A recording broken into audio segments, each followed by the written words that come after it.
Boys, we're back. Lawn Chair Sports, episode almost 30 probably. Kind of lost count there in the mid-20s. Big New Year's Eve. Andrew bought a party bus after midnight. Everyone was pretty pumped about that, it seemed like. Curious, Andrew, how many people paid you back for that party bus? I can tell you everybody in this room put money in for the party bus. I like that. I like that.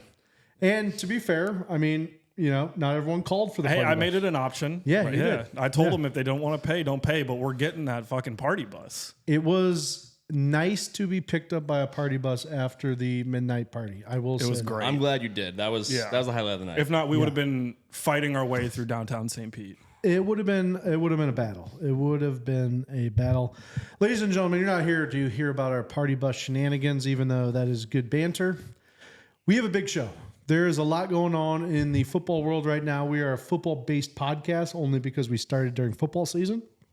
But we got to talk NFL coaches getting fired. We got a big one on the docket right there. College football semifinal playoffs. We're going to have our predictions there. And then, of course, NFL playoffs. We've been waiting all year.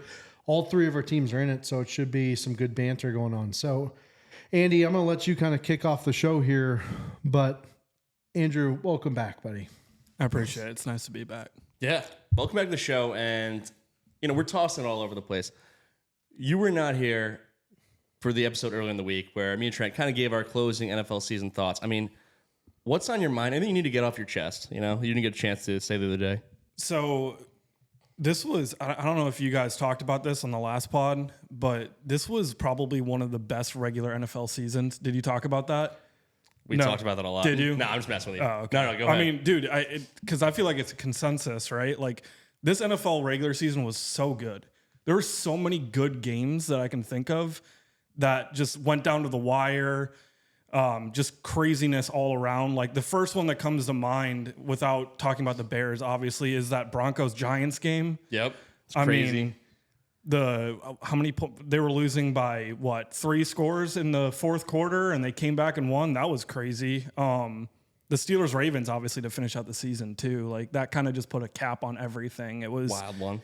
There's so many good games, not necessarily like well played games, but fun to watch nonetheless, and very entertaining. So that's actually one of the notes I had. It was a fun season. It's because there's no like clear cut like dominant team. So every game felt like it could be, you know, a close one, and a lot of them were. Yeah, I agree. I love the parody. I feel like this felt like the most wide open NFL season of maybe my lifetime. There's always been kind of a really dominant team, just an assumed favorite, but this one pretty open, and I don't know. I think it led to a lot of excitement for a lot of fan bases who weren't really in the mix in recent years. Yeah, all the pansy fan bases finally had their year to talk back. It's annoying, and to be honest, I'm sick of the Jaguars. I'm sick of Patriots fans being back thinking they have a chance. I'm sick of Chicago Bears fans thinking that they're even relevant. I'm sick of Rams fans. Oh, wait, there are none. Right. I'm just kind of sick of the NFL right now. I'm kind of over all the fan bases. They want to talk all the shit in the regular season. But you know what? This is grown men time of year, and you're going to see that from Josh Allen. I don't want to get too quick into my predictions, but I can tell you this. All those pansy fan bases that have been sitting out there commenting shit on all of our posts, we're freaking fed up with you, and you're going to find out. What's that saying? FAFO is what all the kids are saying these days. Right. So you want to block an ICE agent? FAFO. No, I'm just joking. That was horrible what happened. But anyway, let's get into it. Wait, the playoff beard's coming in great. Thanks, man. I appreciate that. You know, most players, they shave everything off right before the playoffs so they can grow that playoff beard. It's coming in strong, dude. Well, it's my man makeup, and when it got wiped off before New Year's Eve, it was absolute tragedy. I had everyone at work today finally commented on it, which was unfortunate. I was just trying to hide the last week. Everyone who saw me today mentioned it. So feeling good. Video footage from last podcast looked great. Loved it. And let's get into it, though, because I think we need to stop talking about beards. We need to start talking about grown men football. Yeah. But first, let's start talking about child football, college football. We can talk college football. Let's talk college football because we got some big-time semifinal games coming up in this college football playoff. I mean, starting out with Thursday night, okay? We got Ole Miss, and we got Miami. Is it Thursday night? It is Thursday night. That's awesome. Thursday night and Love Friday it. night. So 2 semifinal games. this episode's going to be coming out on Thursday. So everyone Today is is watching. Thursday. It's coming out tonight. Going to be It's freaking tonight. big. Miami's been the darling of the playoffs this year. Honestly, no one thought they were going to win either game.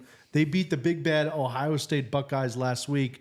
I feel a little Miami that sense back when they were actually, fucking around down in the big league. So I'm excited to see if Michael Irvin's going to be on the sidelines. That's one of my things that I'm going to be paying attention to the most. But I think their reign kind of ends here. I think Ole Miss, they have a better football team all around. Chamblace is fighting for that sixth freaking year of college football. But I think there's nothing better to have on as locker room material than Lane Kiffin leaving your team. So this team's playing for something else.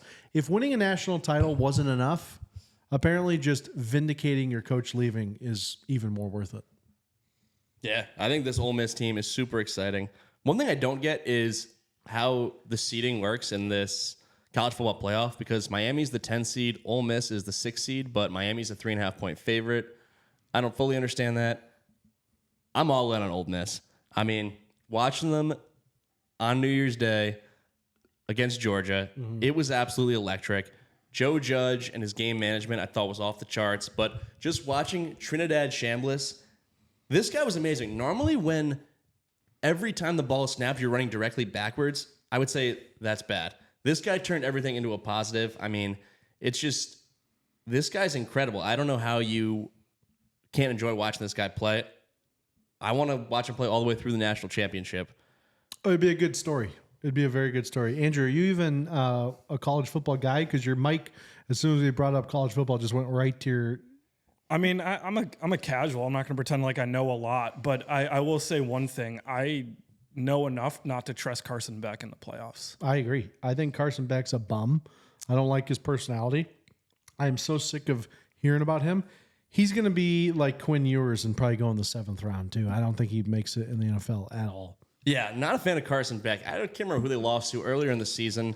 It came down to the wire, but he clearly wasn't on the same page with his receiver. Promptly throws his receiver under the bus in the post game. Says, yeah, I think you ran the wrong route. It's like, dude, the whole world knows you ran the wrong route. Be a pro. Be that team leader. He also has just really kind of scary, like, buggy-looking eyes. Not a Carson Beck guy.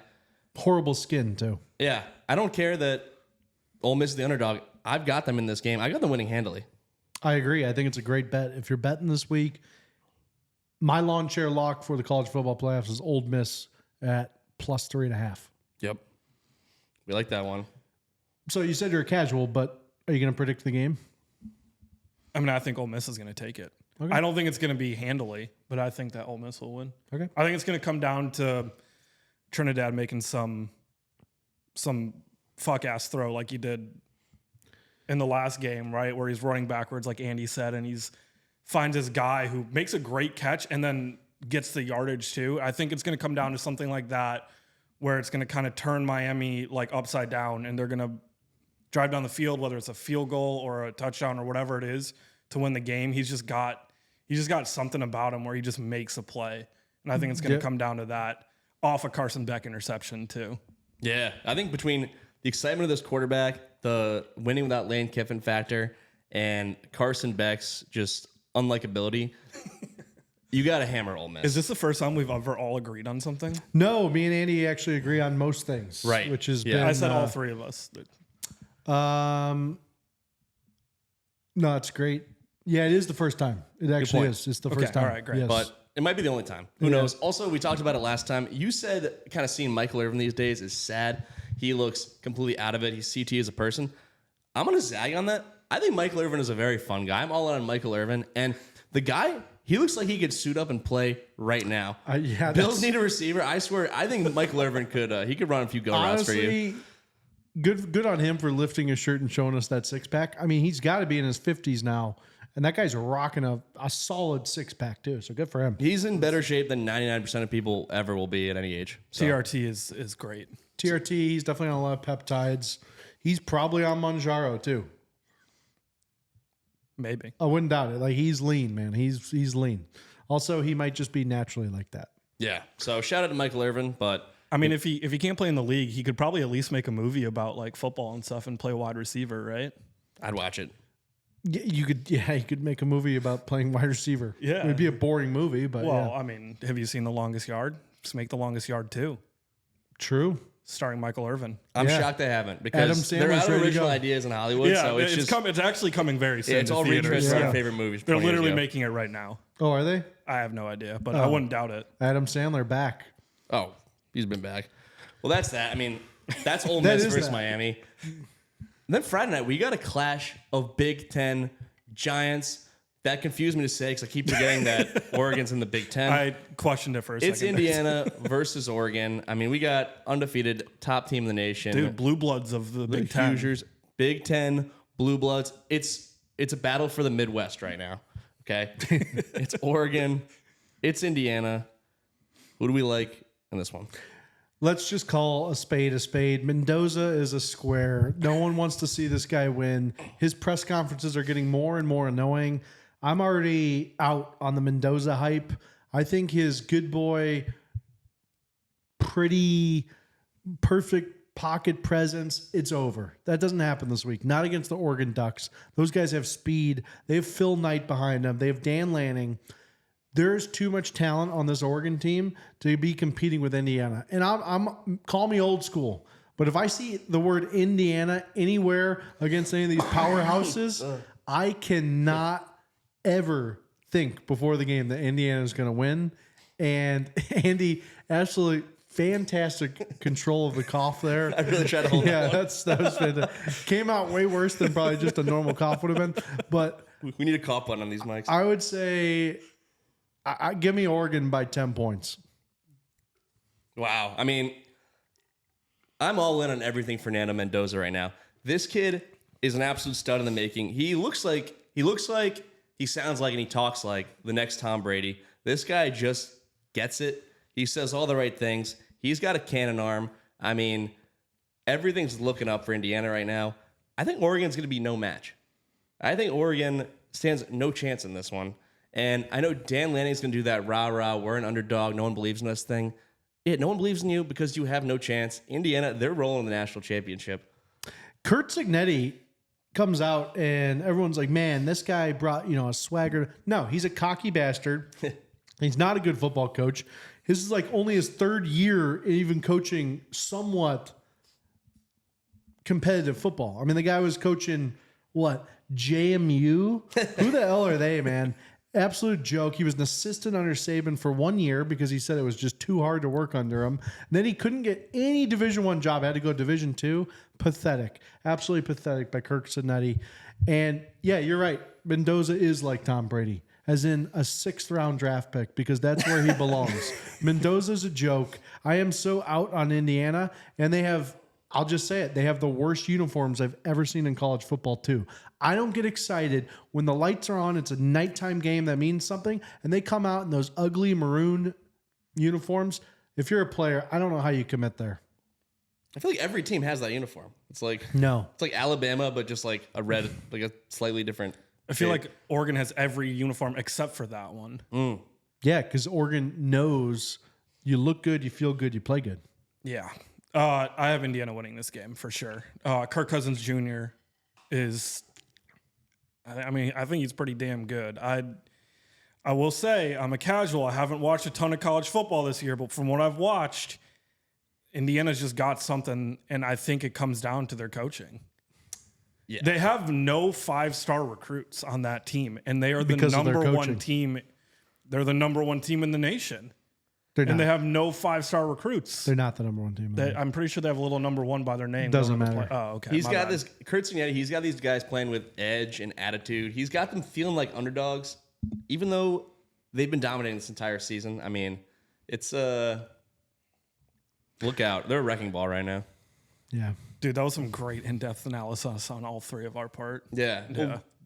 Well, we watch every snap of every college game. Yeah, I think it's not easy watching the Big Ten and trying to travel to all those games anymore.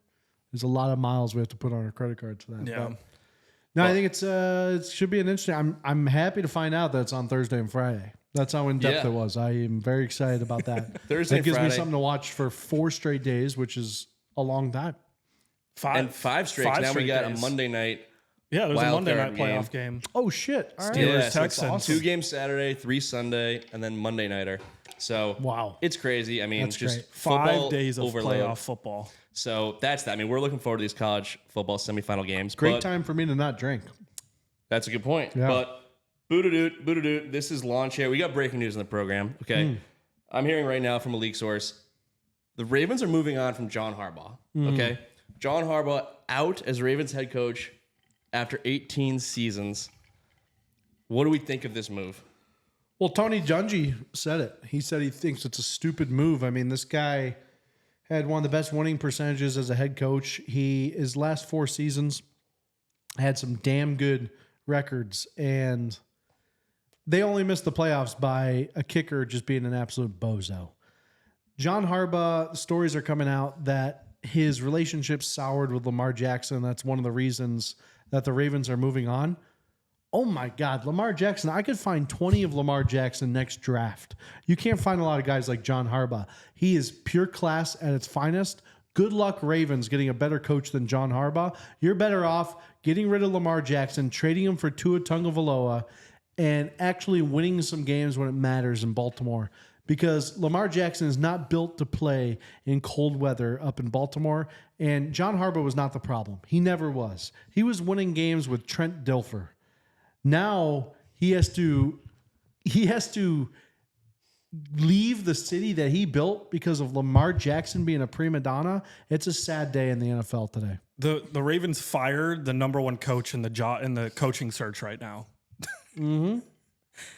That's and the funny thing is, it's like the butterfly effect. You go back before Sunday night and you step on a butterfly and Mike Tomlin gets fired because the Steelers lose that game instead of John Harbaugh.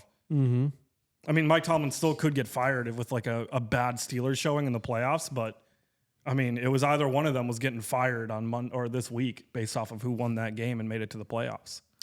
Yeah, you guys ever go to one of those butterfly consultoriums or whatever they're called? Yeah, that's the word. Yeah, I think. What's the word? You know what I'm talking about? It's like a greenhouse, Yeah. but there's just butterflies flying I everywhere. went to one in Canada one time. Yeah, Years maybe ago. that's the one. There's I went one in to. Chicago. There's one in Chicago. Anywho, it just made me think of that. Like, it would be funny if you went into one of those and you just started killing all the butterflies. It's like, And it's you're okay. like- I'm from the future. It's like, yeah, no. Trust me, it gets a lot Yeah, better by those. Yeah, guys, I need to do this. Yeah. We would never do that on this program. No. No. But yeah, this was a pretty crazy move. I feel like sometimes it's one of those things. It's like when the Eagles moved on from Andy Reid. It's like, even with a great coach, when you don't win the big one for a long time, sometimes the message grows stale amongst the players. So it's like maybe both sides need a fresh start. And it's easier to find a great coach than it is to find a great quarterback. So Disagree. if there's, Is it? yes. So if there's, you know, if these two guys aren't getting along, Lamar Jackson, John Harbaugh, you're going to move on from the coach. You're kind of stuck with Lamar Jackson. The one thing I didn't like from Lamar Jackson was when he's asked post-game after the Week 18 loss, hey, do you want John Harbaugh back next year? And he just says, you're asking about next year? I don't know. I don't know. It's so easy. Even if you went to management and said, get this guy out, even if the firing was your decision, it's so easy to just say, yes, of course, he's a great coach, I want him back. It's like the fact that he wanted the world to know that he didn't like John Harbaugh kind of rubs me the wrong way. Yeah, but Bad look for Andy, Lamar. that's because you're a smart guy and you understand game theory. There's no negative consequence of Lamar Jackson coming out and saying, yes, I want him back. But he's too dumb to realize that. So he's like, oh, I better not say that I hate him. I didn't know that there was a future. Yeah, Lamar Jackson, you're a dummy. Honestly, have you guys seen Lamar Jackson's pimple patches that he's been wearing lately too? I have Well, you noticed don't those. watch football, so you probably haven't I seen don't them. watch college football. I watch NFL You watched the football. Ravens game? I did watch the Well, Ravens then Steelers game. You should know what I'm talking about then. My bad. I wasn't looking at the pimple patches. But I think, so now what's interesting, I think if you're the Ravens, if you're going to move on from John Harbaugh, wildly successful coach, you got to have someone pretty impressive lined up. You got to have someone good in mind. And I'm not going to lie, the list of favorites for Ravens' next head coach came out, and it's not that impressive of a list. I have it up right now. It's the favorite in Vegas is Chargers defensive coordinator Jesse Minter. Ooh. Number 2, I love this guy. I won't shout out about him. I think it's going to be a fantastic hire, though. It's Vikings defensive coordinator Brian Flores. No. That guy he screams Baltimore. That's a hard-hitting, nasty team. He didn't work well with a young quarterback because he made Tua cry because he told him he was awful. But Lamar Jackson is established. He's a 2-time MVP. He can handle Brian Flores' criticism. I think that guy just looks like a Ravens coach. I think that's a good fit, honestly. I agree. I think that would make a good fit. Yeah, but other names, Rams defensive coordinator Chris Shula. He's being considered just because he's loosely related to Don Shula. Seahawks offensive coordinator Clint Kubiak. I mean, I don't love this list of names. Are there any other names you guys would throw I on the have list? some sources, and this might shock some people, but I have some sources that Bill Cowher has thrown in his name into the hat for head coach of the Baltimore Ravens. He felt that he was unfairly let go in Pittsburgh, and he is about to show the AFC North a true football coach looks like. That'd be a very interesting one. Yeah, because it's crazy. We were saying that John Harbaugh is immediately the best coach available. The Ravens are also the best opening. Like, you look at all the job openings, the Ravens are the most desirable. If you're on the market, you want to go to Baltimore. You want to land somewhere with a good quarterback. I've also heard Rob Ryan throw his name in the hat. Yep, we coached in Baltimore previously. He did. And I've also heard Charlie Weiss possibly want to come back and coach as well. Yeah, I mean, if they want to go offense, that could make sense. Ready? Anyone you got in mind? For their coach? What about just a swap? What about Kevin Stefanski? I've heard Stefanski float as a possibility. Brian Dable? I mean, actually, he's probably going to get an offensive coordinator job somewhere. I mean, to me, Stefanski feels a tiny bit underwhelming, but I think he'll get a job somewhere in this cycle as well. I agree. You know, but let's go the other way. What about John Harbaugh? What is he going to do? I just want to throw one more name in the hat. I went with- It's I can throw the offensive line coach from the Browns when they were on Hard Knocks. that guy was hilarious. Yeah, He's like, you're stretching. You guys are God. stretching back in my. They did push-ups, okay? Yeah. They didn't stretch. World War II, they didn't stretch. Was he the you can't pull fat guy? Yeah, he was also his stomach would move. Yeah, every he time pulls he- it. I've never had a muscle pull in my life. Yeah. That guy was awesome. A couple names I'd like to see considered: John Gruden, and if he's not an option because of his lawsuit with the NFL, what about Ed Ogeron? Yeah. I feel like he'd be incredible in Baltimore. Sure. I like that. Would love to see those guys. Good press conferences up there for sure. So I think that'd be must-see TV. But you brought up a phenomenal question. I think John Harbaugh is going to get a job somewhere. He's the best coaching candidate on the market. Does he take a year off? No. Yeah, does he take a year off? So right now the talk is the Giants seem like the best spot for him. Amongst the openings, I would just say if you're John Harbaugh, I would be very, very careful about which job you take coming up. Because you're coming from the Ravens. You've been there 18 years. They're the mark of stability. It's like out after maybe Pittsburgh and Green Bay, it's like there's not a more just consistent franchise. They don't win the Super Bowl every year, but they never bottom out. They are always competitive. It's like I'm hearing these reports that, the Titans have reached out to him. The Cardinals want to hire him. If I'm John Harbaugh, I'm saying, yeah, I'm good. I have no interest in Tennessee. It's like life in Tennessee is not going to be the same as Baltimore. The Giants, maybe they have some offensive talent. You got Malik Neighbors coming back. I'd like to see a like Harbaugh with Jackson Dart and Cam Scatterby, though. I feel like that'd be it's a good mix. And I also think ownership is a big one here. It's like some of these teams, you just don't want to go to some terrible ownership group. I think the Giants are generally a solid franchise, but the last 12 years would kind of say otherwise. If I'm John Harbaugh, I would maybe hold out for the future. Wait a week, John. Right? Wait a week because Buffalo's going to need you. I was going to say. Wait 1 week. Oh, no. When we lose against Jacksonville this week, McDermott is gone, and John Harbaugh is going to save the franchise, bring us to our first Super Bowl, and Josh Allen and John Harbaugh are going to go down as the best duo Buffalo has ever seen. Just please wait a week. And I'm going to the game this weekend, so I hope the Bills win. But if they don't, If you weren't going to the McDermott's game, would gotta you go. still hope the Bills won? I just want to get that out there. Okay. Right. People need to know. Humble brag. Trent will be going to the Yeah, game. I'm completely with you. If the Bills do decide to move on from Sean McDermott, that's immediately the best job. Like right now, everyone's saying, the Giants are the best opening. The Bills will be the best opening. We're also hearing that teams that haven't even fired their coach yet have reached out to John Harbaugh because reportedly he's gotten more phone calls from teams than there are openings right now. Some speculation is that it's the Dolphins. Or I've heard that both the Dolphins and the Jets have reached out saying, hey, we will send our guy packing if he'll come here. I think John Harbaugh wisely probably will not be landing either of those two places, but Yeah, that'd be smart. I think if we're talking about openings right now, I'm doing Giants. Other people have floated Atlanta. It's to go from Lamar Jackson, Baltimore to Michael Penix in Atlanta. It's just, I don't know. If you want your second act to be a successful one, you got to be very, very careful about. I'm with you. I think you should be very selective.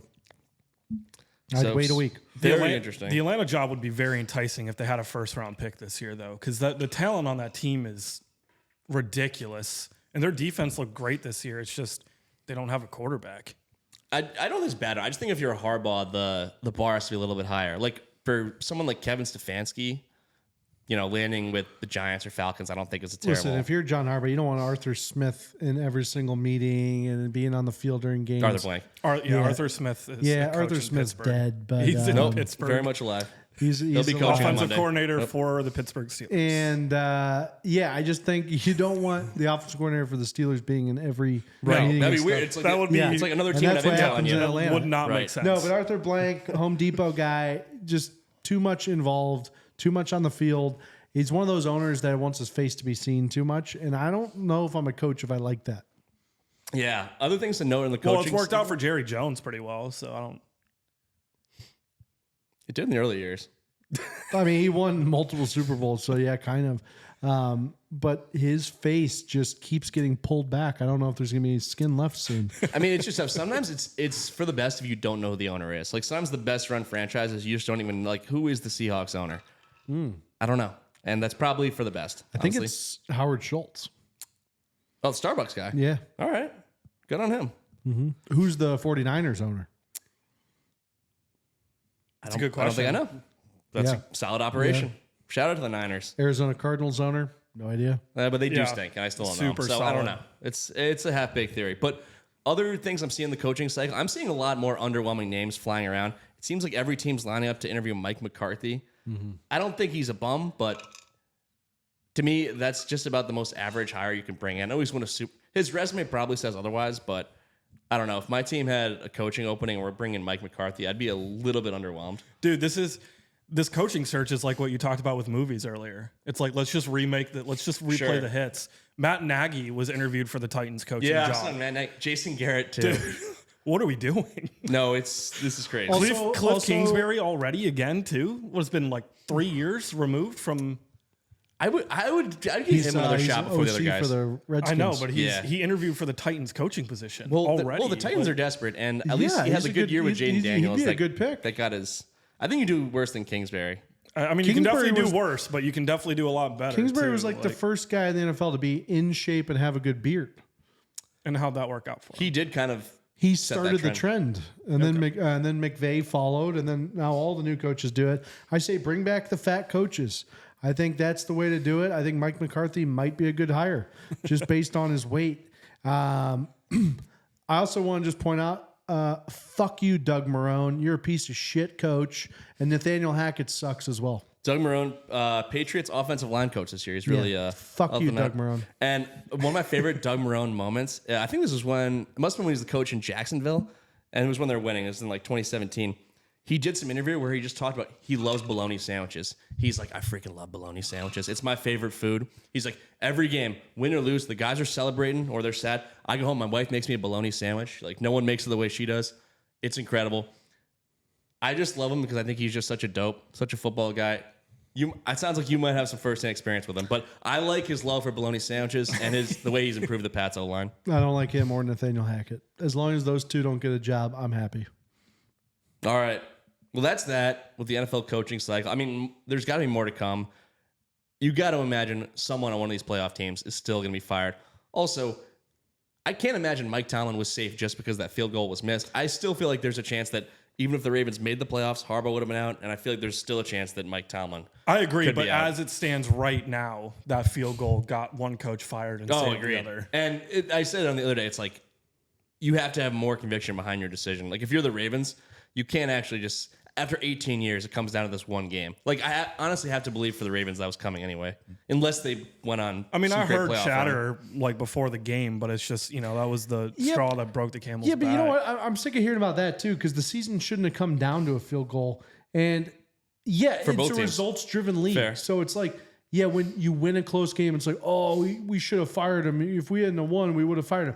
Yeah, that's how anything works. Yeah, if you would have made the playoffs, you wouldn't fire him. If you wouldn't have made the playoffs, you would fire him. That's how results work. I mean, things are close in the NFL. The teams are matched very well. Vegas has every single game spread basically within 3 points. So, you have to win the close games. And there's a lot that goes in to making sure that you have the proper kicker in place. That, there's another thing John Harbaugh did. He took a knee with 13 seconds left with a timeout when they could have ran the ball with, Derrick Henry to get another 8 yards to get closer. Fumbling issues, though. It doesn't matter. It's like there's blame to be put on Harbaugh, and give Steelers coach Mike Tomlin some credit for bringing a 43-year-old quarterback and basically no other talent on the team to the playoffs. Agreed. So, I mean, as a Steelers fan, though, if the Steelers get bounced in the first round again, are we happy with another winning record? No, because Steelers fans will never be happy because they live in Pennsylvania in the wintertime. They're never happy people. There's nothing else going on in Pittsburgh. Permanente Bros. They got fries and coleslaw on the sandwich. It's like these guys, Water ice, dude. They're blue-collar workers. They like to complain about stuff. They're one of those cities that the local radio guy is one of the most famous guys in the city. So no shit, Mike Tomlin is on the chopping block every offseason. They love the drama. They love the storylines. They just don't have anything to talk about this year because their quarterback's white and not black. Whenever they have a black quarterback, it's like, oh, it couldn't be the coach, it's the quarterback. Because they're a racist city against black quarterbacks. I mean, the majority of my life, they've had a white quarterback. Yeah, so I I'm don't pretty even know sure what they've you're always had a white quarterback, except for maybe a for Russell year. Wilson and Justin Fields. Okay, so that was like a for one-season thing? one That's season? what I'm saying. Last season, that's what they Okay. complained about. It's crazy. I mean, it's a football town through and through. And if Mike Tomlin gets fired, Byron Leftwich, fair. That's a name. Stewart, Cordell Stewart. Cordell Stewart. All I'm saying, if Mike Tomlin does get fired, I think he immediately jumps to the top of the list, at least neck and neck with Harbaugh for best candidates out there. So, Yeah. I mean, sometimes you just need a change, though, right? Like, could very well be the case. So I get it. It's like it sounds dumb firing these coaches who've been so wildly successful, but I feel like It's that just- would make a good coach swap, though. that would be hilarious. I almost feel like Tomlin in Baltimore and Harbaugh in Pittsburgh. I feel like that would be. I feel like it'd be too weird. It would be really It'd be great weird. It'd be entertainment, really but weird, but I feel like those guys fit those teams. They do. I agree I with think that. Pittsburgh needs meaner though. I feel like John Harbaugh, he's a little bit of a nut job, but like I feel like you need Jim's more of a nut job. Who's the meanest NFL coach right now? Oof. I feel like you got to put Vrabel up there. Vrabel's kinda Not- mean. Not necessarily like mean, but like intimidating. I think and Dan like, Campbell, Mike Dan Vrabel. Campbell. It's like, Mike he's kind of Vrabel. a friendly giant though. It's like Dan Campbell, like you wouldn't want to get him. You wouldn't want to poke the bear. dude, I've never He'll rip bitten your head anybody's off. kneecaps off. That is true, but he seems like kind of a friendly guy. Who though. would you be most scared of if you were a player to like fuck up? Oh, Vrabel. or him or Dan Campbell. Yeah, no, I'm with you. It's like you don't want to poke that bear. I mean, Vrabel literally tried to break up a fight of players in full pads. in That the was a weird hard offseason. move. I think another one that you would be pretty scared of disappointing or doing the wrong thing, like going in the motion the wrong offsides in practice, would be Sean Payton. Oh, Sean Payton is He's a dick. I'm that guy's sure. a dick. Yeah. That actually might be the answer right Yeah. there. Like he'll kill you with words. You know. He's a dick and like Well, he'll like figure out how like some line in your contract, and he'll be like able to fire you and make sure you don't get paid at all. I mean, feel like oh, yeah. Vrabel and Campbell are too much of like players coaches where they'll be mean to you and they're intimidating, but they won't mess with your money kind of thing. Where I feel like Sean Payton will just ruin your whole career. Sean Payton's a dick. He would be good in Pittsburgh. Yeah. But it's going pretty well in Denver. I mean, It is. Jonathan Gannon before he got fired, dude. He literally hit one of his players. Oh, that was no. warranted. That was warranted. That was a sliding doors moment cannot- for Arizona, though. Like they were playing pretty well before that. I mean, that game got dropped. That guy wasn't going to make it past 3 years regardless, but that might have been the most respectable move of his entire tenure as the coach. You cannot be and we saw that happen a bunch of times. Guys just dropping the ball, celebrating the 1 yard line. It's like that used to happen once every 5 He did years. what a all kid. of us wanted to do in that situation. Yeah, I didn't think it was crazy. I think he lost the locker room when he apologized. Oh yeah, that was Yeah, you got to stick with your guns. such a pansy move. Apologizing. But yeah, I think Arizona, Tennessee, not very desirable. What about head coaching Oakland? spots. Oakland with the number Vegas, one pick. I think the fact they have the Yeah, number one Oakland, pick. man. Oh, Yeah, dude, yeah. fucking The Oakland. Athletics. Well, here's Jesus. the interesting about them. Number one pick, but also they kind of have no money to spend on a coach. They are still paying multiple coaches. They're still paying John Gruden, and they're still paying Josh McDaniels, who combined about $50 million. Just bring Gruden back. That's what I'm saying. You know who'd be great? You know who'd be great with a young quarterback? I think he has a TV show about it. John Gruden in Vegas. Would Yeah. you love to see that? Dude, that would turn that team around. It'd be It phenomenal. would turn the whole league around. Viewership would go up. Everybody wants to see Gruden back in the league. Watching him coach for the Raiders again would be a full circle moment, but it's not going to happen. Brady won't let it happen because Brady wants to be the center of attention in Las Vegas. I wouldn't be surprised if Brady has a little bit more involvement in the Raiders next year.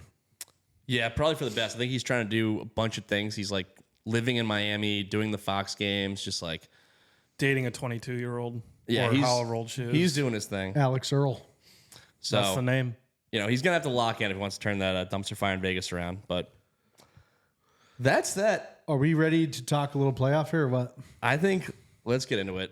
Are we going to go? Let's How get do you into want to do wild it? card. I think just in chronological order. So in order of like start with Like- the Saturday afternoon games. Yeah, I mean, yeah, we can do that. I was just saying, do you want to go through the whole bracket, or are we thinking we just want to go? I think give our picks for wild card weekend, and Yeah. then at the end give our Super Bowl picks. okay, There we go. perfect. The bracket's too complicated. It's like if X team plays, it's like divisional round can shift based on. Yeah. So let's See get you right too. into it. Who do we got first? Well, That first would be up, the first up we got the Los Angeles Rams on the road, a 10.5-point favorite in Carolina. So, line's now 11 actually. I saw 11 it. now. Yeah. So the world is pissed that the 8-9 Panthers get a home game as the division winner. The Rams go in there. Just over a month ago, the Rams lost in Carolina. It was a sloppy, bad weather game. It was raining. The ball was wet. But the Rams got a stunning loss. I mean, big favorite on the road. What do we think about this one? Andrew, you go first.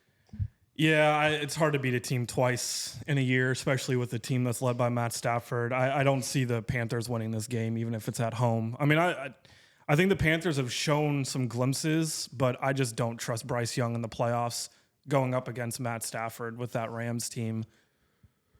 And that the front four for the Rams, too, is crazy. They're going to give Bryce Young fits this whole game. Now, I have an upset alert here. Oh, I my have gosh. an 80% chance of rain in Charlotte on Saturday night. And that's an 80% chance of some whoop ass that they're about to pull out, because Charlotte has been just a bleak place to be a football fan since Cam Newton left.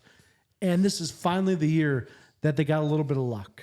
And I don't think that luck stops here. All that MVP talk, all those perfect white teeth on Matthew Stafford, the perfect hair from McVay, it doesn't do well in the rain. The Panthers are built to be a playoff team. That Dowdle guy is about to have the game of his career. Carolina upsets the Rams in the wild card round, starts off the whole NFL playoffs with a bang. Yeah, I think that'll be awesome to see. I got to roll with the Rams in this one just because they look like one of the true Super Bowl contenders, and this Carolina team doesn't look all that good. That being said, the 11-point line is crazy. Like if you're gonna bet the spread, I would take the Panthers with the points, but I don't care about your bet. I care about actual football. I think the Rams will win the game. But if the Panthers won, it would be hilarious for a variety of reasons. I mean, the Rams are kind of the darling of this NFL season for a good chunk of it in a year where we didn't really have one team stand out. So it'd be funny if after all that, they just flopped on the road to an 8-9 team. And just everyone online just so annoyed that the 8-9 Panthers are getting a home game. Yes, it's stupid, but you know what? What, do you want divisions not to matter? It's like divisions are a cool thing, and all you got to do is beat this Panthers team with Bryce Young. Shouldn't be that hard, but hey, another thing, I do love seeing these teams that play in, domes, or they got their nice little retractable roof, or they play in that perfect Southern California climate.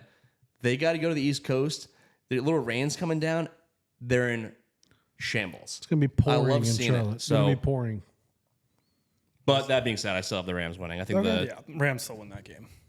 I got the Rams. All right, that's the Saturday afternoon game. Saturday night, it's on Amazon for some reason. It's the oldest rivalry in football. It's rubber match, dude. It's the rubber match. I don't want to interrupt you, but I'm going to. So, Let's do it. You know that link you sent us to? He's got the the Panthers people? going to the Super Bowl. I don't have a Steelers. I don't have a first round. Oh, maybe I took my screenshot on the divisional. I rescind my statement. Go ahead. Technology's hard, dude. Sometimes He's figuring out how to use the zoom in, zoom out feature. But next up, Saturday night, it's on Amazon. It's the oldest rivalry in football. It's the Green Bay Packers, a 1-point favorite on the road in Chicago against the Bears. Bears are favorites. All right. Well, I pulled the lines. It's a pick 'em. I pulled the line this morning, so I don't. No, it's the Bears are still favorites. All right. Well, the lines are as of this morning. It doesn't matter. It's -1 +1 in the playoffs. It's a pick 'em. All right. Yeah. It's a pick 'em. It's a pick 'em. It's the oldest rivalry in football. I think we're gonna let Andrew start off. Who you got in this one? I'm gonna go ahead and say that the Chicago Bears are gonna win this game. Now, hear me out. I know that the 2 games against the Packers were fucky, and it could go either way. Like, it's going to be a good game. It's going to be a hard-fought battle. The Packers are a good team. They've got a good coach. They're obviously missing a lot of players that would probably make a huge difference in this game and give them a slight advantage. But it's a 90% chance of snow in Chicago. And when it's snowing like that and the guys are feeling it, the ball's not getting thrown around, guess whose team has the number 3 rushing attack in the league? That would be the Chicago Bears. DeAndre Swift and Kyle Monangai are going to run all over this Packers team. And I don't know about you, but in that cold of weather, I do not want to take a hit from a running back like Kyle Monangai up the middle. I mean, you saw the last game when he punished, I don't even remember who it was from the Packers, but up the middle, he broke the dude's helmet. Like, I'm not going in the hole for that tackle. Yeah, and I don't think anybody from the Packers is. Yeah, if you're a defender, you see Monangai, that's the wrong guy. I wouldn't want to hit him either. Dude, that was a good one. Thank you. Yeah. But yeah, I've got the Bears winning this game. I think once again it's going to be a close battle. The Bears defense obviously is a liability if they're not getting turnovers. But once again, with that cold, who knows what's going to happen with those turnovers? That ball is a little bit harder to hold on to. The throws are a little bit tougher, and that defense might just take the ball away at least 2 to 3 times. I have the Bears as well. I think the Bears are built for a little bit of a playoff run here. I know I was giving Andrew shit all year about the Bears, but man, week after week, they just continue to prove me wrong.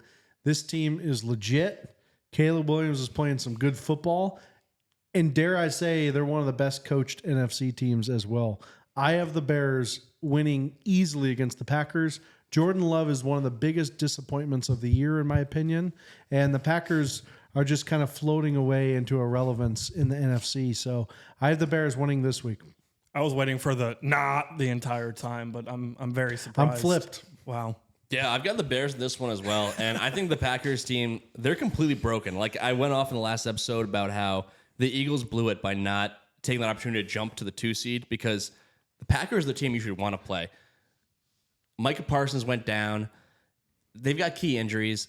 This Packers team is just so flaky. They look completely broken. I mean, they've been just choking games away down the stretch, including the last time they met the Bears just a few weeks ago. Things are looking up for Chicago. I think they win this one easily. And Andrew says to pick them. I don't know. I placed a bet, a Bears money line when they were an underdog this morning, and I'm pretty happy about it. Dude, I can't help but feel like you guys are trying to jinx the Bears right now, but I'll take it. It's recorded that you guys just took the Bears. You think we're Bears haters? We're just no. You're just fair. Caleb Williams haters. We've always been fair on this program. Yeah, that's fair. No, we see it as it is. We call it as it is. No matter if it's our team, if it's your team, that doesn't matter at all. We're playing. All right. Well, I'm glad to hear you guys came around on the Bears. Yeah, there's no one more neutral than us on this program. 100%. All right. That's it for Saturday. Into Sunday. It's Trent's Buffalo Bills in Jacksonville. Bills are a 1-point favorite on the road. And I don't care where the fucking line is right now, okay? These were the lines this morning, so that's where we're going with. You're right. That is the line. Trent's going to be at the game. The Bills are a 1-point favorite on the road. So, hey. Bills hammer it all day long. I went to the Bills playoff game. It was the first time they've been in the playoffs in about 150 years in 2018. And the Bills traveled to Jacksonville. Okay, they played Blake Bortles and crew. I was at that game. I paid a lot of money for those tickets. We went tailgated early.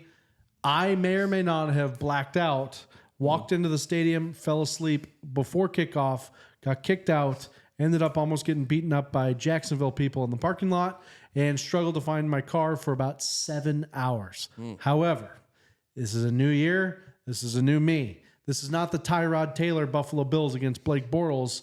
This is Josh MVP Allen against one of the worst first picks in the draft of all time. What's his name?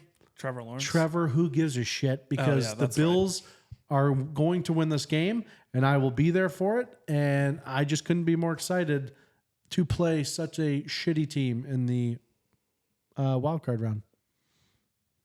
Yeah, I think the party ends for your Bills this Sunday because this is an absolutely loaded Jaguars team. It's like it's so hard for me to not just pick Josh Allen to beat a Trevor Lawrence-led Jaguars team. I see that Jaguars logo and I just think loser. But this team's on a tear.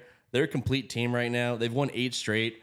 And the Bills have been kind of a flawed team all year long. I think they're the favorite because people are hammering Buffalo because they think Josh Allen is gonna, put it all together and put them over the top. He's been carrying them all season long. I mean, it's finally gonna catch up to them. It was a tough game on the road. I like Jacksonville in this spot. I'm going to go ahead and side with Trent on this one. I don't trust Trevor Lawrence in this spot. We've seen his ceiling. Obviously, he's played very well these past few weeks, this year in general. But we've also seen the floor, and that floor is not good.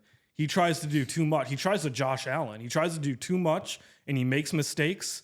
And I am picturing what happened with the Bills versus the Bengals, right?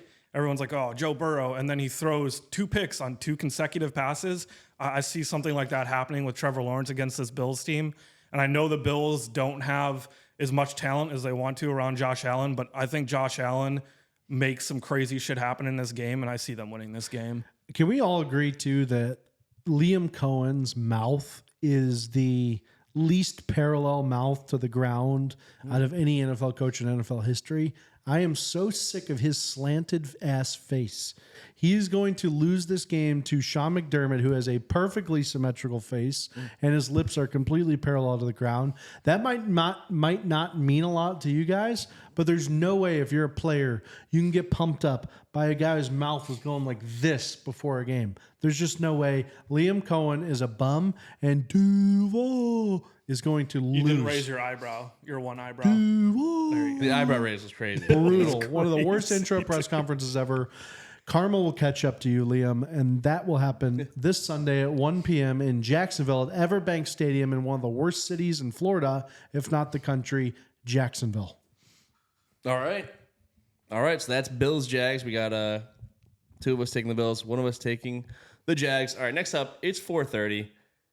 It's the San Francisco 49ers on the road in Philly. They're a 4.5-point underdog taking on the defending champs. You go first. This is my lock of the week. I think the 49ers are a very well-coached team. Christian McCaffrey's a dog. Brock Purdy showed how good he can be against the Bears.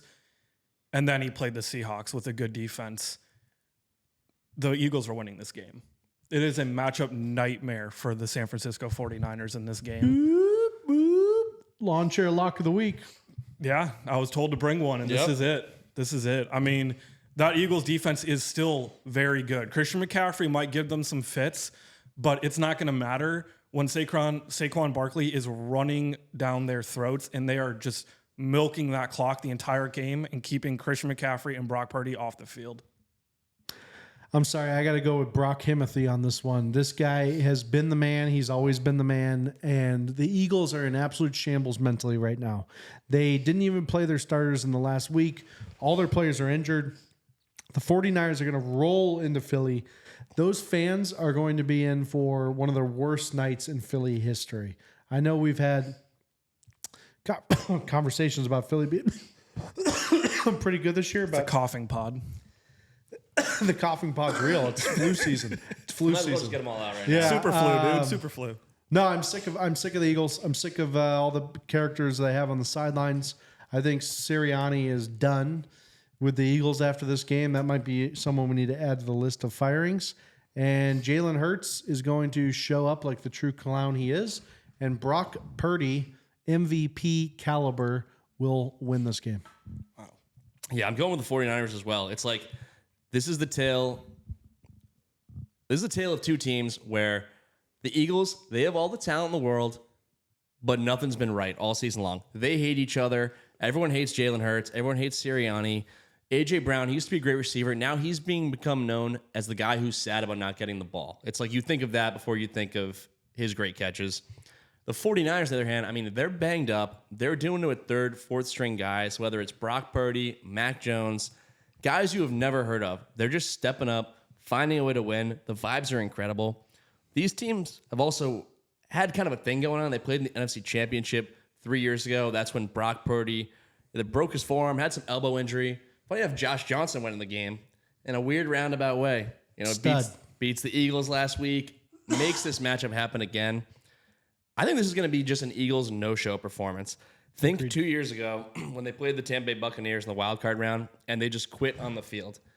I think we're going to see another one of those this time around. This awful Eagles season will finally come to an end. I can barely talk, but honestly, I wouldn't be surprised if it's the end for Nick Sirianni. Yeah. Because he's been wildly successful in his 5-year run, so it'd be kind of crazy to think a year after the Super Bowl. But it's Philly. No one lasts a while. Everyone there's a scumbag. Something's going to change in Philly. It's like there's no way they bring everyone back. I think A.J. Brown's probably out, but Nick Sirianni, dark horse to lose his job, especially if they lose this one. He's got one of the highest winning percentages of a head coach in NFL history, but he is at risk to lose his job. I'm with you on that. All right, let's move into the last. No, not the last game. 2 games. It's the last game of Sunday. Sunday. It's the Sunday nighter. It's the Los Angeles Chargers in Foxborough taking on the Patriots. Patriots are a 4-point favorite. Trent, what do we think here? No, you go first. No, It's no, your this is my lawn chair lock of the week. Oh. I have the Patriots winning pretty easily here. I think the Harbaugh brothers shtick is up. This is not their season as a family, and Vrabel's going to have the boys raring to go. Drake May has proven that he is more than a game manager, despite what Cam Newton has to say on his boring podcast. And Drake May and the boys just continue to roll. I think Stephon Diggs and all the D tackles that New England has just continue that character play. They keep doing their jobs. They don't do anything off the field. They stay focused. I have the Patriots winning this one. They're my lawn chair lock of the week.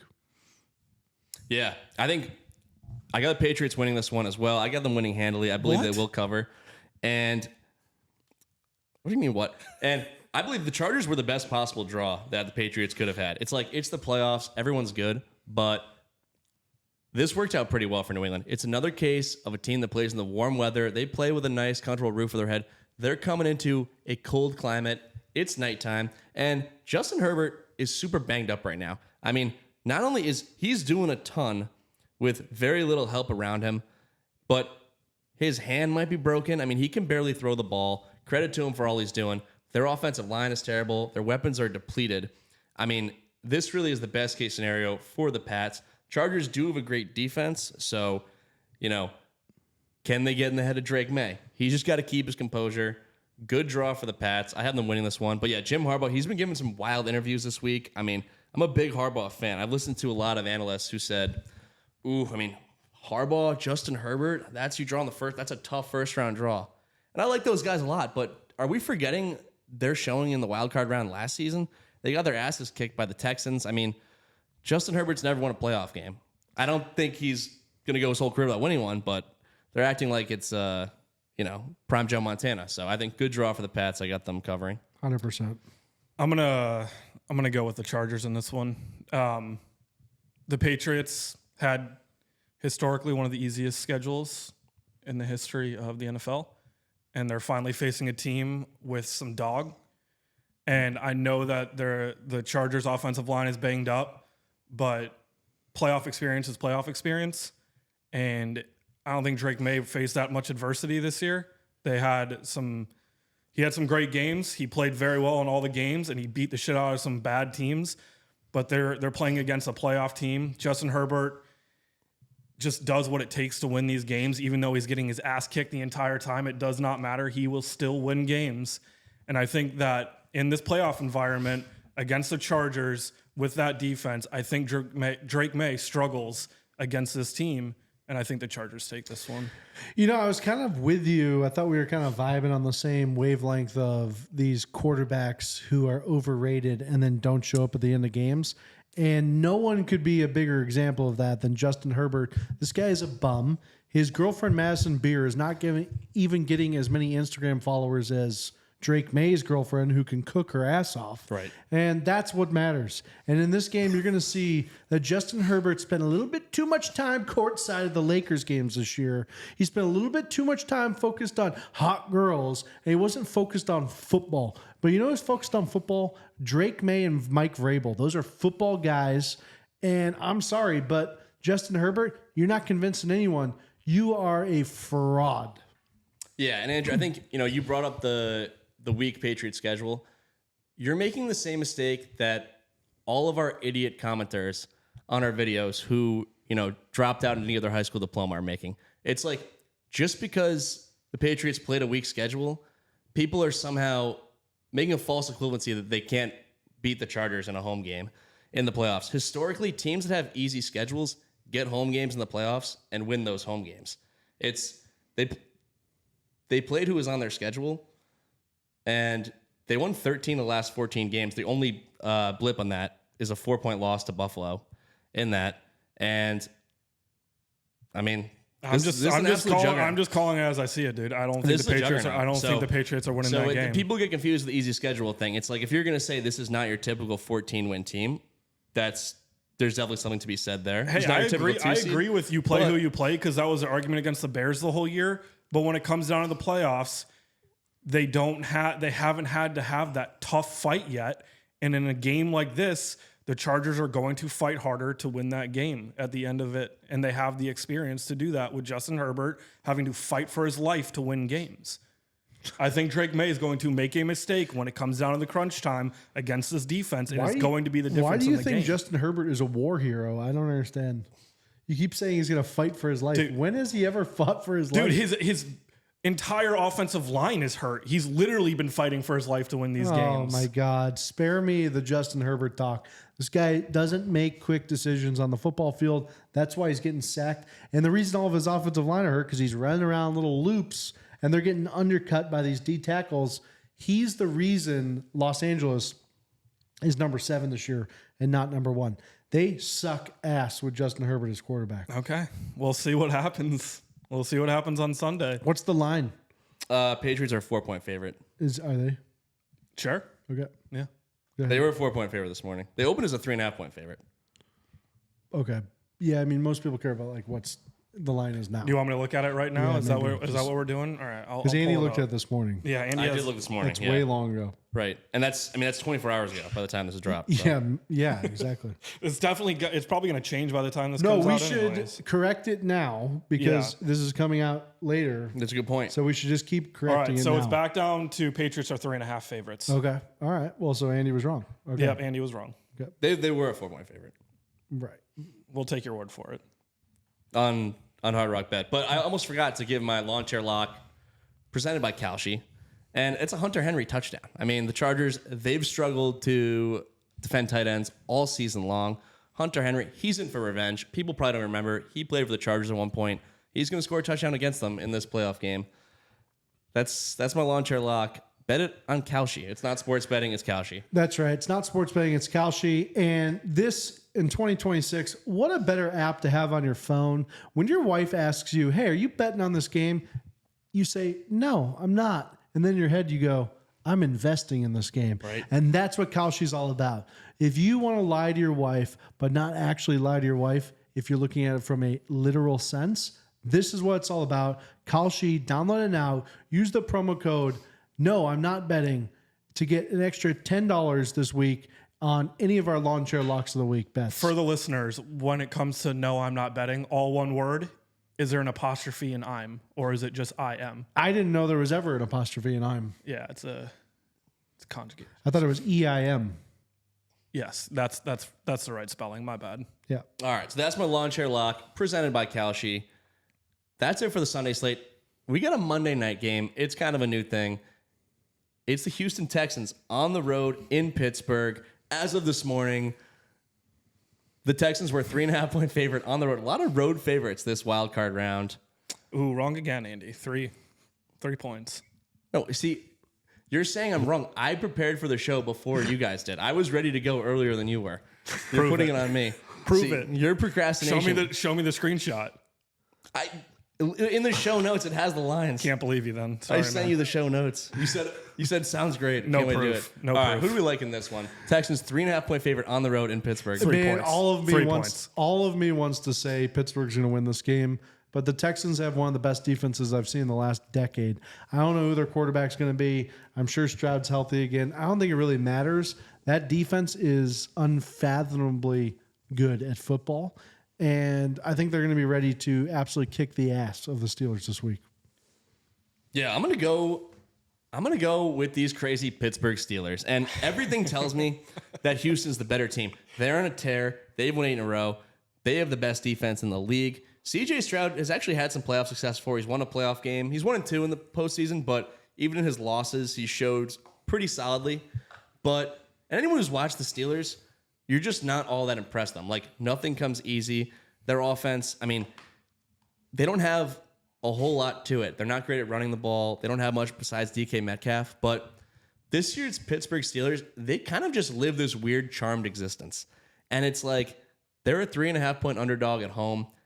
I feel like things are just going to fall in place for these crazy Steelers. They're going to get it done. Aaron Rodgers, he'll get one last playoff win in his, in his decorated career. And it'll be funny. Can you really trust these Houston Texans, a 3.5-point favorite on the road? I mean, I don't know. I do. I can because their defense is unbelievable, man. I'm going to have to side with Andy on this one. I've watched Aaron Rodgers play and own my team for a long time, and there's just some weird voodoo magic he's got going on in the playoffs. I just see him pulling through, and I don't trust the Texans offense this year. If they played a little bit above average, that team would be insane, but I don't think they have it in them, and I think that Aaron Rodgers finds a way to win this game with DK Metcalf coming back too. Okay. It's fair. I think you guys are going to be wrong. So I think you'll come back next week and admit your mistake. Okay. All of my picks, I think, are going to be right. Right. I feel the same way. I have money. Everything I just said, I bet on this morning with the lines I mentioned this morning. Yeah, Andy got some weird lines too, the wrong ones. Yeah, Andy, those. The lines move. The lines move, and I don't know if they do. Andy. no, I said it. No one has ever been prepared to do a show as many hours ahead as I was today. I had us ready to go with an agenda 8 hours before. Andy's got his picks in for next playoffs. We've never next been locked year in. Too. I know a lot of people are going to say wait till the day before there might be injuries. I didn't care. I'm just so excited. There's pretty much no new information that could possibly change my pick for any of these games. No, I agree. So that's what we got. All right. You know who we like in the wild card round, but do we want to go through and give our Super Bowl picks? Who do we got on the big stage in Santa Clara at Super Bowl 60? All right, I have the Bills playing the Rams in the Super Bowl. Even though I said the Rams were going to lose earlier, I'm just joking. I don't have the Bills against the Rams. I have the Bills against the Chicago Bears. And I know I've shit on the Bears a lot this season, but I really like what Ben Johnson has going up in Chicago in Windy City. Did you know it's actually called Windy City? Not because it's always windy. I didn't earlier in the season until this idiot told me about the story that no one cared about. But that's irrelevant. The point is, I have the Bills against Chicago. I have Josh Allen getting his first Super Bowl ever, and Buffalo fans going absolutely wild. I will be filming a documentary about this, and I'm very excited about it. All right, Andrew. So I went through it. I've got the Bills and I've got the Rams. I have the Bears losing to the Rams in the NFC Championship game. I just think that their defense is just not going to get us there this year. And then I have the Rams winning the Super Bowl against the Buffalo Bills. Okay. All right, like those picks. Yeah, I've got the Seattle motherfucking Seahawks winning the Super Bowl Against. over Trevor Lawrence and the Jacksonville Oh Jaguars. my God. What Okay. the fuck? This That's Seattle so team, weird. they're dominant. They are incredible in every facet of the game. I don't ever want to hear Sam Darnold can't perform in the playoff slander ever again. Okay? Jalen Hurts just won a Super Bowl. Nick Foles has won a Super Bowl. Trent Dilfer won a Super Bowl. Brock Purdy and Jimmy Garoppolo were each one throw away from winning a Super Bowl. You don't need to have that stud guy to get it done. And I would take Sam Darnold over the last 2 years over any of those guys. Jackson Smith and Jigba is maybe the best receiver in the league. Zachary Charbonnet, that sounds like something I drank on New Year's. And it's incredible. This team's awesome. I think Seattle, I mean, it's a revenge story 11 years in the making. Ever since that, they opted to pass at the goal line. Seattle fans have been in shambles, but I think the Seahawks, they get their second Super Bowl. Well, I'm this glad February. there's some parity on the show. You know, I think we got some good picks. I think all of them are realistic. I think Andy hasn't paid attention to the NFL being fixed this year. There's no way the NFL lets that shitty matchup be in the Super Bowl. No one's going to watch that game. People want a storyline, and we're giving you storylines on Did our anyone picks. want Rams Bengals a few years ago though? No, and At that least was LA I mean, that was a Joe, tester. Joe Burrow versus That was one of Matt the first Stafford. years. That was one Yeah, of the but Burrow became a bigger name. Trevor once he Lawrence got to versus that. Sam Darnold. Dude. That's not Oh really my pulling God, in it's a headlines. horrible It's what the dude. people want. It's No, what it's the not. people want. It's not. Sound off in the comments on what that's what the people want. Actually, what's that guy's name? Who? The one from the comments. Oh, shout out to my guy Kurt. I mean, I got a super fan. I've never had someone follow my every move this closely. Kurt, he's on it anytime there's a short clip of me. He's commenting. So, Kurt, thank you for your support. I don't even think my family would care to kind of he have follow my activity. Does as he have a closely. crush on you? He's a super fan. I think he just loves good, honest, fair takes. Kurt, So, shout out you, Shout out man. to Kurt. We love the That's our comments. guy. Keep them coming. Yeah. You seem completely normal. shout out to our super fan. Oh man. All right. As Andy would say, that is that. That's that. And I think we need to move on to any other random shit we want to talk about. That's right. So, big event today up in Minneapolis, Minnesota. Did you guys see it? No, I never know what you're talking Have about. anything to do with element or schools, daycare schools? Or? Oh, yeah, I did hear about this. You guys haven't seen what happened? Oh, actually, I saw a headline. It sounded pretty awful, right? There was an ICE agent who shot and killed a person. Yeah, she was driving away, right, in the car. Yeah, I mean, listen, the video. I don't know. It's one of those. It's one of those videos where both. It's one of those classic polarizing videos because both side has an argument in this one. I think people forget that there's such thing as Venn diagrams where like both things can be true at the same time. It's not a binary item here. But what happened was essentially there was this lady who was like in the middle of the road blocking the ICE agent's car from going by.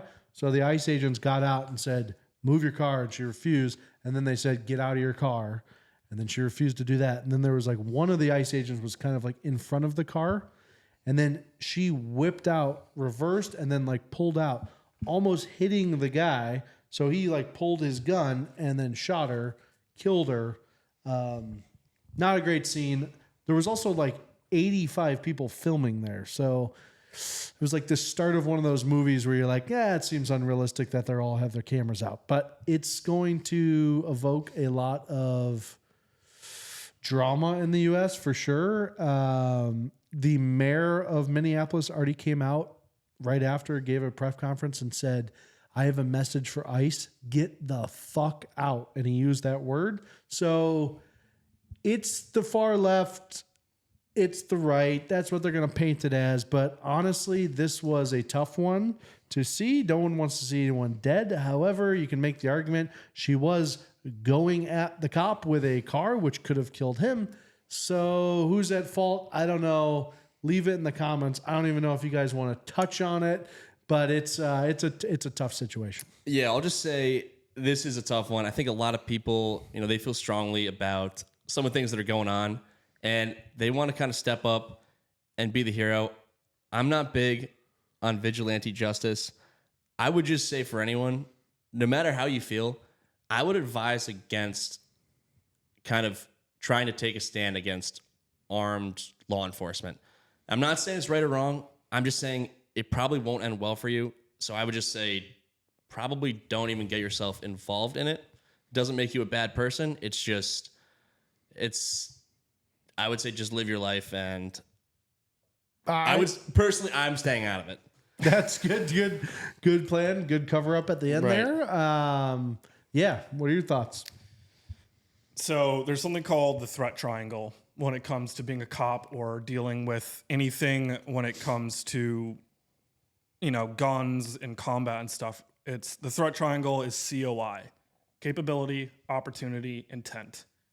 And when all three of those are there, that means that it's a legitimate threat. So when it comes to stuff like that, and obviously the woman did not deserve to die. I doubt that she deserved to die, right? But when you're going at somebody with a gun, if you have the capability, if you have the opportunity, and you have intent, She didn't have a gun. a car is a deadly weapon. Yeah. No. Okay. I just wanted to make that clear. Yeah.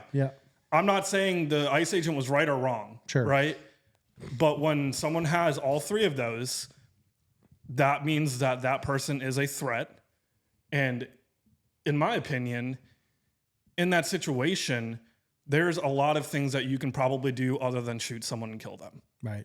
There's a lot of different avenues you can go down, and you can de-escalate that without having to shoot someone and kill them. So like you said, not binary. I haven't seen the story, but based off of what you said, it sounds like you can argue it in either direction.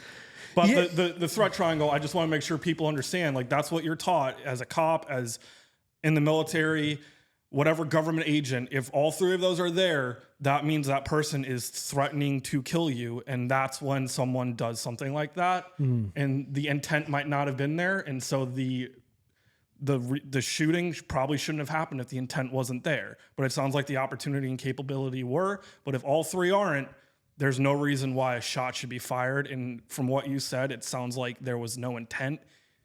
It just sounds like she was trying to get away or whatever it may be.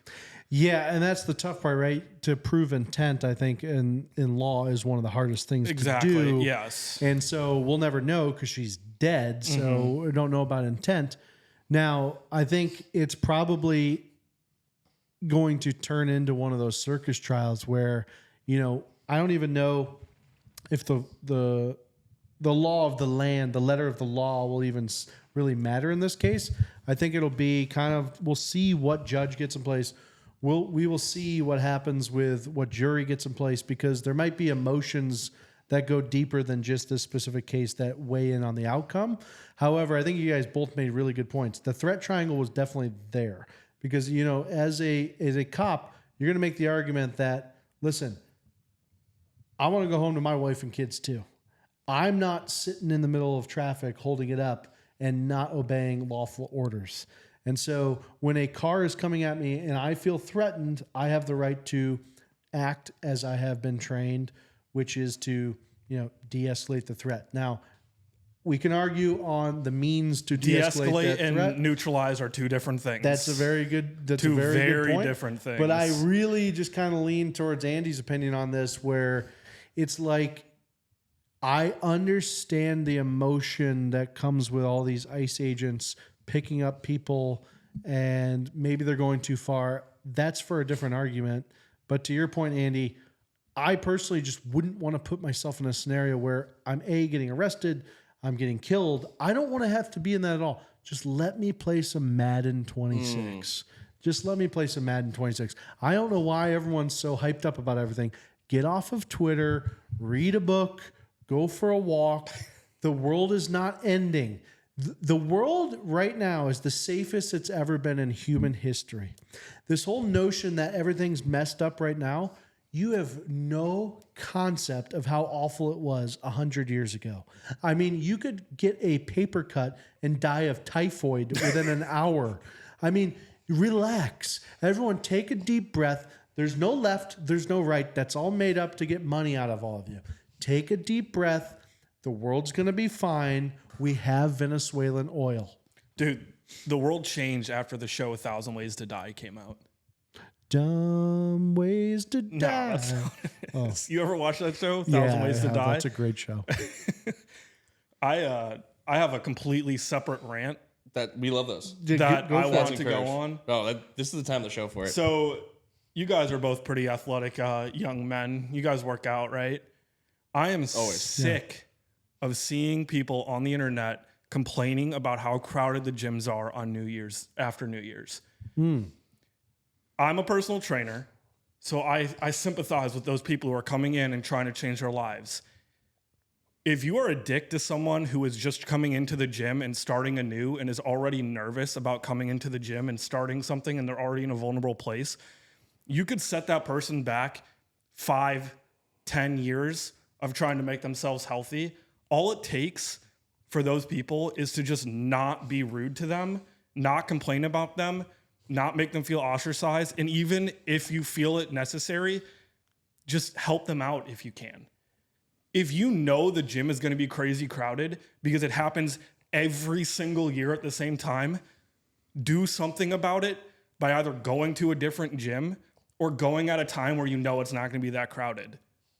I agree. And also spare me your complaints about it being a crowded gym when you're paying $5 a month to be a member at this gym. Everyone's paying the same price to be at that gym. If you want a little bit more privacy when you're working out, go to a private club where you're paying $300 a month, and guess what? You'll have the gym to yourself, or build a home gym.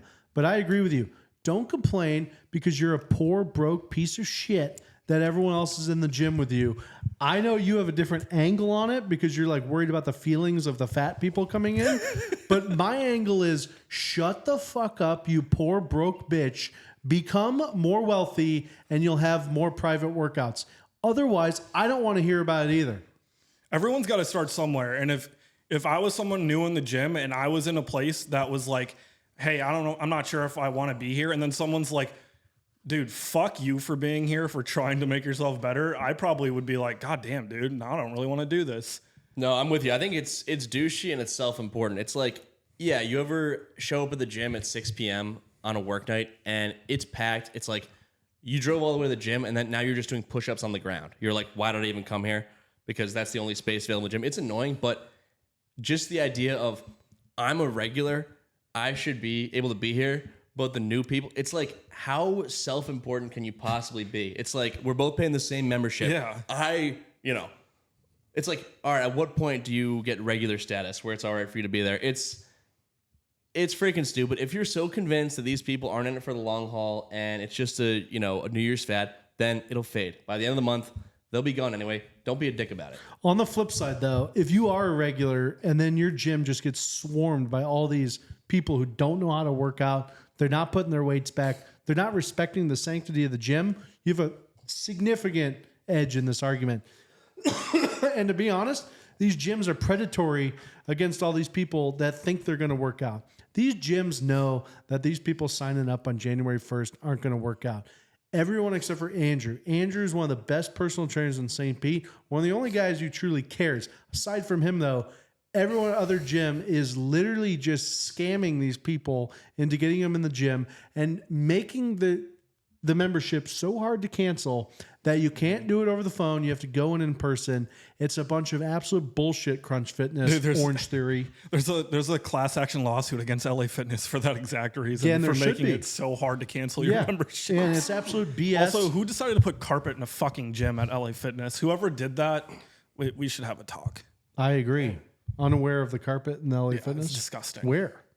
Every LA Fitness I've ever been to has carpet in it. Oh, I've never seen it. It's disgusting. I've been to multiple LA Fitness, never seen carpet. Where do they have the carpet though? Like what section of the gym? The whole thing except for right where the weights are. The whole thing is Except carpet? for where the weights are. Buddy, are you going to like LA Compton Fitness? I don't understand. Like carpet or like the grass turf? Carpet. I don't know why I'm trying to record this podcast. I can't talk. Dude. I can't talk. He's crying. I can't talk right now. No, the one back home where I was from had it, and then I went to one in Phoenix or Tucson, Arizona that had it. The one in like the Tarpon Springs area before it closed down had it out here. There's just every LA Fitness I've been to has it. Can you be just a tad bit more descriptive though where this carpet is? Because I'm very confused by it. It's literally the entire gym except for where like the dumbbell racks are. I promise you, it I am is. so just absolutely miffed as to where this carpet is because I have it's never like that seen. shitty thin carpet that you used to have like on the floor in your elementary school classroom. Oh, But Damn. either way, oh, you're talking about that carpet. dude, it's not like a rug, like a shag rug. I'm thinking carpet. shag rug. I'm like, what the hell are you talking got a couple. about? No, it's they got a weird. couple. Carpet is Love- You're talking about the carpet squares, like the real thin ones. Yes, but regardless, if you spill something on that one time, it's not going away. Yeah, it's dirty. So who decides to do that? Okay. It's also bizarre because I feel It's like like having a carpet in your garage. it's like because also the super nice gyms they want to look Well, like super Very dirty. They want to look like sterile. Like that's kind of the new trendy fancy gym look, and it's like carpet doesn't make anything look fancy. I get like it's easier to just not have to clean it. Imagine you just hide applying to LA Fitness and they're like, yeah, you work the front desk, but also your job is to vacuum the gym, the entire gym. That being said, they are pretty great gyms. Very douchey clientele. LA Fitness, dude, they're garbage. I went to one in Chicago. Yeah. Gotta Well, get they workout. have tiered ones too. So they have like the gold premium places. The one in St. Pete is terrible. Damn. Well, I mean, that's about what we deserve. It Yeah. is. And one thing I will say, it's not related to. It's not because of these New Year's resolution, new gym goers. There's an epidemic of awful gym etiquette in my stupid apartment gym, and I'm ready to blow my brains out over it. I mean, the amount of people who are just putting their phone and keys down on the bench under the, like the bench / Smith machine, the most popular piece of equipment in the gym, while they do stuff on the cable machine. It's like, are you using that? No, I just had to put my phone somewhere. Absurd behavior. We got people supersetting in a crowded gym claiming 3 pieces of equipment at once. And today there was a girl who was sitting down in the squat rack while texting, like resting between sets and like taking photos of a dog she saw outside. It's absolutely wild. And I don't know what it is because I've been working at the same gym for years, and just about 6 months ago, the gym etiquette was fine. I don't know. Is it a wave of these younger, Gen Z people with just no self-awareness, no respect for others who are I'll mucking just up say the gym? I'm going to pop in too, probably get a little flack. I haven't been to the gym consistently for a bit. However, obviously played competitive sports. So I was always in pretty much, working with some strength and conditioning coach with a team. Everyone had rules. We all followed the program. Everyone knew how to do the lifts. Working out in the real world is a fucking nightmare. I can't stand it. Everyone does the lifts wrong. Even the strong guys are doing the lifts wrong. They think they're the most badass person ever because they can bench 225.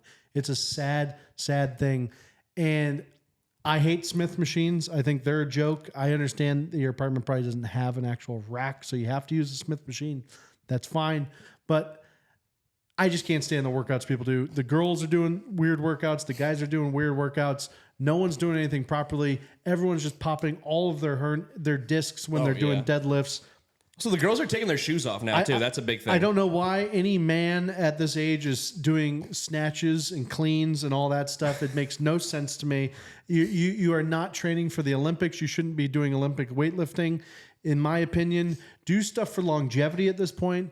Do stuff for extra flexibility, injury prevention, to just be healthy. I understand all of that. If you want to go compete in bodybuilding stuff, go be a bodybuilder.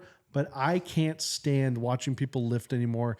Maybe it's just a pet peeve of mine. You're a personal trainer, so you probably see a lot of people do it wrong too. However, when you see it, you probably see a business opportunity. For me, I just see someone I want to punch in the face. No, the gym etiquette has gone out the window, dude. I mean, it used to be like you go to a gym and if you left your weights on, like, say a bench press or something, straight to jail. No, there'd be some dude, like some old head coming up to you and being like, "Hey man, hey son, you got to put those weights back." You know that, right? Right. Now it's like the other day I was in the gym and I was using the hack squat, which is right next to the leg press, and some 70-year-old lady comes up to go use the leg press, and there's 4 plates on each side of the leg press. And that's like at her shoulder height. She's not gonna be able to take 8 plates off or 4 plates off of each side. So I got up and helped her. I was like, some people's children, man. Like what's going on? What did she say? She was very grateful. She was very happy because her trying to take those weights off, that's probably her whole workout right there. Yeah. She's going home after that if she doesn't pop her damn shoulder out of place. Anything else you want to touch on, Andy? Since you hate New Year's resolution gym goers so much. No. I didn't say that. It's no. I'm excited for this weekend though. Excited for all the action. Dude, it's going to be a great slate of games. Gonna be insane. So I'm bringing the cameras. I'm going to do a little documentary on some Bills fans this weekend since I'm not drinking. So All right. yeah, I'll send you my live reaction to the Bears. that's another thing. None of us are drinking in January. We're all doing dry January. I'm doing dry January. Damp January. Damp January. It's January. something like that. I'm not drinking this month except for every NFL playoff game, or if someone really fun hits me up and asks me if I want to drink. So not drinking this month, and I'm just excited to see where it takes me. All right. That's Sober nice. Andy is going to be a monster, dude. yeah. So maybe I'll be more locked in for these shows. Locked you know? in. Also known as Sandy. Yeah. That's right. All right. Well, guys, thanks for joining us. Andrew, thanks for joining. Thanks That's for another having me one again. in the rafters, buddy. All right. Let's get out of this sweat box.